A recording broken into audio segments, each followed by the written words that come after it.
Bonjour, je m'appelle Vince et bienvenue sur Creacity, ou plutôt dirais-je aujourd'hui Back Academy, épisode 1. Si vous voulez savoir ce qu'est Back Academy, il y a une autre vidéo que je vous mets juste ici et qui vous explique tout depuis le début. Aujourd'hui, on se concentre sur les bases, sur moi, et au niveau du journal, on va essayer de créer un nouveau rapport quotidien, un nouveau suivi quotidien qui va nous permettre de regarder un petit peu tous les jours où on en est, ce qu'on a fait, ce qu'on voulait faire. C'est pas encore vraiment une gestion des tâches, mais c'est plus voir un petit peu jour par jour qu'est-ce qui est possible, quel est mon petit planning normal, mon petit planning habituel. Et donc ici, dans ce planning quotidien, dans ce planning hebdomadaire que j'ai, que je me suis recréé, il y a des choses que je veux faire tous les jours. Donc tous les jours, je veux manger de fruits par exemple, je fais du jeûne intermittent, je ne me récompense pas par la bouffe, donc récombouffe, ce sera plutôt un choix négatif, il ne faudra pas cocher la case de préférence. Il y a de l'exercice physique au niveau des épaules, du dos, de faire du fractionné au niveau de la course. Il y a même une course à papote, donc un jour où je vais courir avec des amis, mais c'est juste plus à la limite pour parler que pour courir. Et donc tout ça, je veux l'intégrer dans un nouveau rapport de suivi quotidien. Pour ça, évidemment, je vais utiliser Notion et je vais créer un nouveau workspace. Ne pas utiliser les templates comme d'habitude, ou en tout cas pas les templates qui sont fournis. Je crée les miens, on en créera d'ailleurs quelques-uns tout à l'heure. Et ma première page que je vais créer, évidemment, c'est mon panneau de contrôle.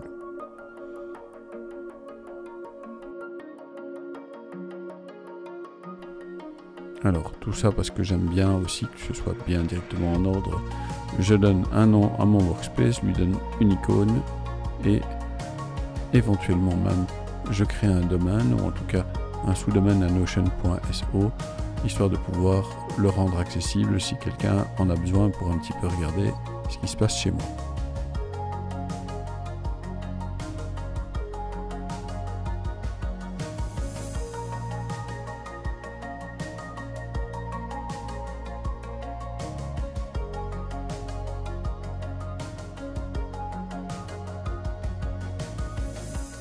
Voilà, alors en dessous de mon panneau de contrôle, je vais créer les pages indispensables à mon système Back.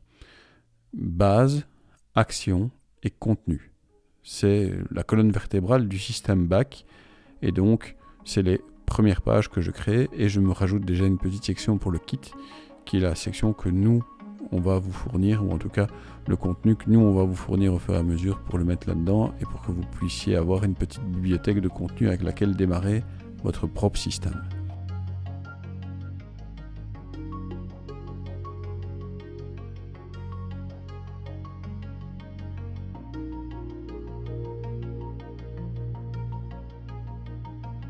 Les bases, les actions et les contenus, comme c'est la colonne vertébrale du système, on va les mettre directement en première page avec un link to page qui va nous amener directement aux différentes pages. Et puis on va déplacer tout ça pour faire des colonnes, pour que ce soit bien propre.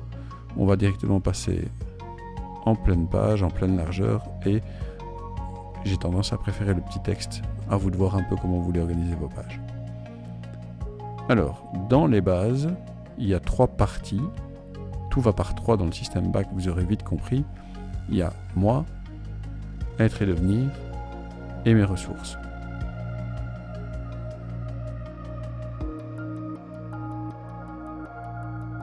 On va transformer tout ça en page, et aujourd'hui, on va s'intéresser à une des parties de moi. L'avantage de créer les pages comme ça, c'est que la structure reste bonne, donc ça crée des sous-pages à notre page principale base.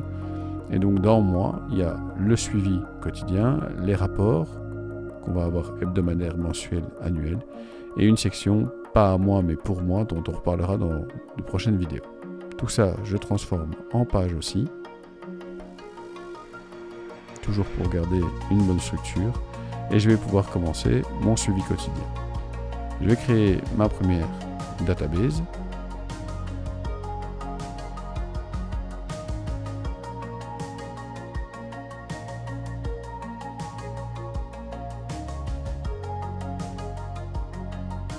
Comme d'habitude, je me débarrasse des properties qui sont inutiles. Et maintenant, je reprends ce que je vous ai montré tout à l'heure avec la liste des choses que je veux faire chaque semaine, chaque jour de la semaine, et je vais devoir créer toute une série de properties pour avoir la liste complète de toutes les choses que je veux traquer sur une semaine. Alors vous allez peut-être me dire, oui mais enfin t'as vu combien d'informations tu traques, enfin c'est vachement long, et puis de toute façon moi j'ai pas envie que ma vie elle soit si scriptée que ça, enfin voilà. On reparlera de tout ça. Il y a une chose que je vais vous prouver dès cette vidéo-ci, c'est que faire ce petit suivi quotidien, ça prend pas plus qu'une minute. Et donc je pense que on mérite tous de prendre une minute pour s'occuper de soi. Pour le reste et sur les vertus du tracking et sur l'utilité du tracking, on aura une autre vidéo là-dessus un peu plus tard. Voilà, de toute façon vous n'êtes pas obligé de traquer autant de choses que moi, c'est vous qui voyez. Ce qu'on va créer, quand on a fait tout ça, c'est un premier template.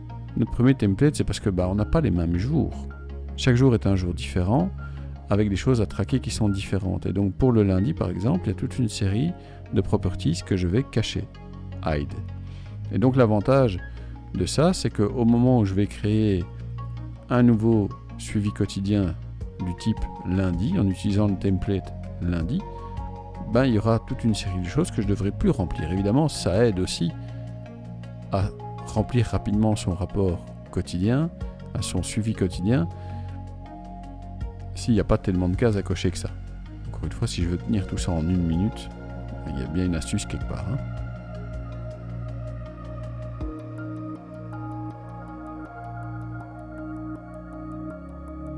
Alors, pour que je puisse rentrer dans mon suivi quotidien la semaine, le mois et l'année, ce qui va nous servir ensuite à faire effectivement les rapports hebdomadaires, mensuels et annuels dont on reparlera dans une prochaine vidéo, il faut que je crée maintenant déjà un embryon de database pour les rapports hebdomadaires, pour les rapports mensuels et pour les rapports annuels. Donc rapidement, je crée des tables inline pour hebdomadaire, pour mensuel et pour annuel. C'est tout simple. Ici par exemple, notre première semaine de l'année 2021, elle va commencer le 4 janvier 2021.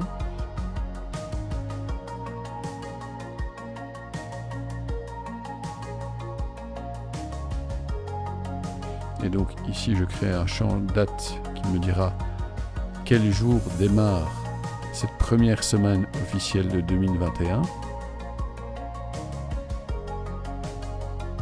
Voilà, je donne un format, je dis que je veux que ce soit jour, mois, année, à l'européenne en tout cas.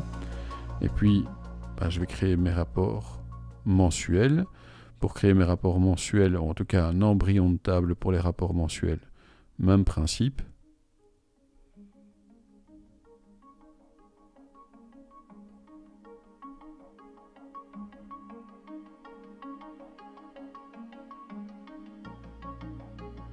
Pour les rapports annuels, toujours la même chose. 2021, 2022, 2023, et voilà.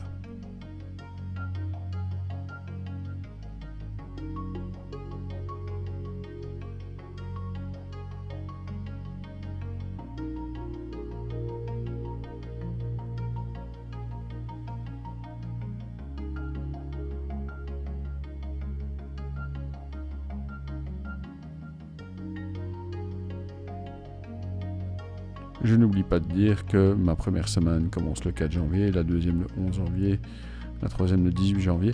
Ça aide surtout après quand on doit commencer un peu à se repérer. Voilà, ça donnera des indices supplémentaires quand on devra rentrer le numéro de semaine, quand on est un petit peu perdu, que c'est le matin et qu'on est encore un peu jeté. Alors maintenant, dans mes properties de mon suivi quotidien, je vais pouvoir transformer ce que j'avais fait au départ, j'avais laissé ça en texte. Maintenant, je peux faire une relation avec mes différentes databases. Et donc ici, la semaine, elle est reliée à la database que je viens de créer, la database des rapports hebdomadaires. Même chose pour le mensuel. Mon mois maintenant est relié à la database rapport mensuel. Et mon année est maintenant reliée à ma database rapport annuel.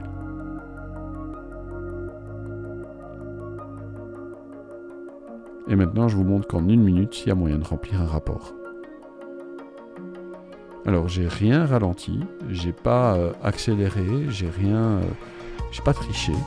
J'ai pris un nouveau rapport et je vais le remplir en moins d'une minute. Encore une fois, comme je le disais tantôt, si on veut vraiment se prendre en main et si on veut vraiment être sérieux avec soi-même, je pense qu'accepter de prendre 1 minute par jour pour voir un petit peu ce qu'on a fait ou ce qu'on n'a pas fait, ce qu'on a réussi ou ce qu'on n'a pas réussi, voilà, c'est pas un mal. Alors maintenant, ne pas réussir ou ne pas cocher une case, c'est pas non plus de l'autoflagellation, c'est-à-dire que ça sert à rien non plus d'aller remplir des cases juste pour le plaisir de dire ouais j'ai tout fait, alors qu'au final tout le monde sait bien que vous n'avez pas fait votre truc. Enfin, en fait personne ne le sait, et d'ailleurs c'est bien ça le principe, c'est que si personne ne le sait et que vous êtes le seul à le savoir, pourquoi pas ne pas cocher la case quand c'est pas nécessaire. Et voilà, en 1 minute, mon rapport, il est fini. J'ai pas fait de sieste aujourd'hui, tiens.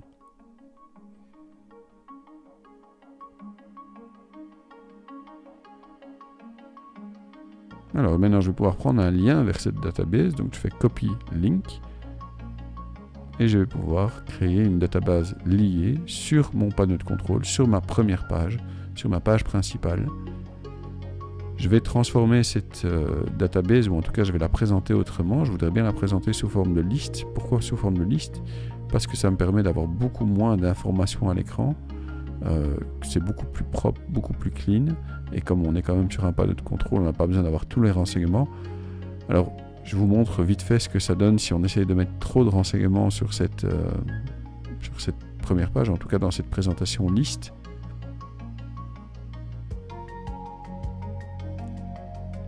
Donc ici, j'essaie de présenter 3 informations. Vous voyez, ça donne rien. Alors, moi, j'aime bien liste. C'est très propre, c'est très clean. Ça fonctionne bien en plus dans les colonnes. Donc ici, on a 3 colonnes, donc c'est pas mal. Mais effectivement, on ne peut pas présenter 50 informations non plus. Une autre astuce que je vais rajouter, c'est que je voudrais créer un bouton New, un bouton nouveau, pour pouvoir créer un nouveau rapport de suivi quotidien à partir de ma première page avec juste un bouton sur lequel il faudrait cliquer. Et donc ici, j'utilise une galerie sur laquelle je vais mettre un filtre qui va dire quoi? Ne me montre que les lignes de database dans lesquelles il n'y a pas de contenu pour name. Mais ça n'existe pas, puisque toutes les lignes de database doivent toujours avoir un name. Il doit toujours y avoir quelque chose. Donc s'il n'y a rien, qu'est-ce que Notion me propose? Un beau bouton New, histoire de pouvoir créer directement un nouvel item à partir de mon panneau de contrôle.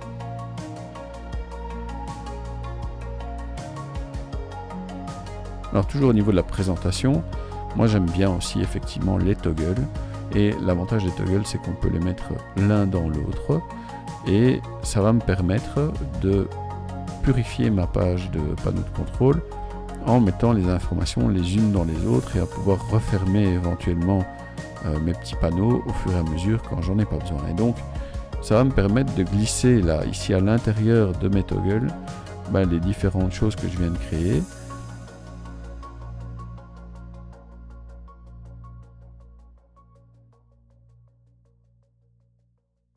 Et puis au final, je me dis, ok, mais alors à quoi sert ce lien vers la table? Je pourrais peut-être le mettre à l'intérieur de mon toggle, histoire de le cacher aussi, mais pourquoi encore alors avoir un lien vers la page base, si j'ai quand même là au-dessus un texte du toggle? Et donc je vais récupérer le lien vers la page base, et je vais la mettre sur le texte de mon toggle. Et donc maintenant, le texte de mon toggle est devenu un lien vers la page base, et donc je peux supprimer ce lien là, et donc j'ai un beau toggle bien propre auquel je pourrais donner une couleur. Alors si je donne une couleur de fond à mon toggle, ça veut dire que tout le contenu de mon toggle va être par exemple ici en vert. Alors je sais qu'il y en a qui aiment bien avoir comme ça tout l'encadré dans la même couleur, on dirait que la colonne est intégralement verte. Moi je dois admettre que j'aime pas forcément ça, mais voilà, les goûts et les couleurs c'est bien ça. Donc je vais remettre la couleur par défaut du background.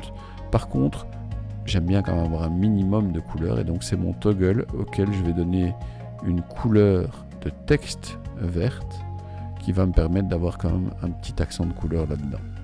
Alors vous allez voir que je vais continuer maintenant à faire un petit peu d'esthétique pour le reste de la vidéo.